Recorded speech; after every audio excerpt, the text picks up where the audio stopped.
With the discussion about high entropy alloys and solid solutions, y'all may be wondering, do we have any kind of guidelines for hypothesizing whether or not two elements will form a solid solution? And we actually do. And this is something that we're trying to figure out also whether or not we can apply the Hume-Rothery rules that we use for binaries to high entropy alloys. Like I said, Hume-Rothery rules, what are those?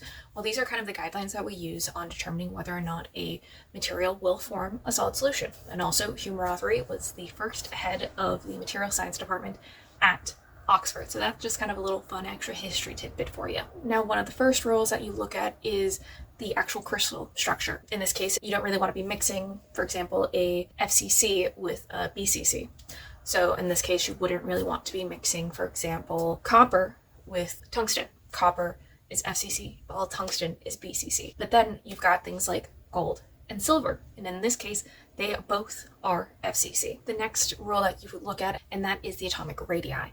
And in this case, we want them to be within about 15% of each other.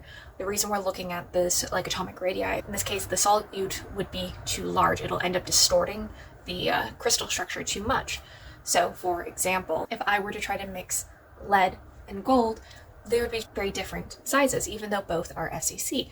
Gold has a atomic radii of 0.144 nanometers, while lead has an atomic radii of 0.175 nanometers. So they're very different. However, for gold and silver, again, they've actually got the same atomic radii of 0.144 nanometers. The next is electronegativities.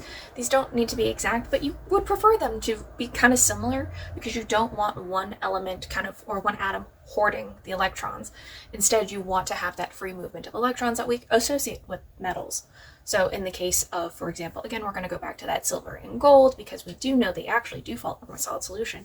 Their electronegativities are 2.54 and 1.93. The last one that you kind of look at is the valence. So do they have the same number of valence electrons? And typically for gold and silver, they do actually also have similar valences of 1 plus 1. So with all of those together, they do actually maintain a pretty good solid solution. So it looks like this. That's what their phase diagram looks like. You actually end up getting a very nice even mix of the two across a vast range of different compositions because they form this solid solution.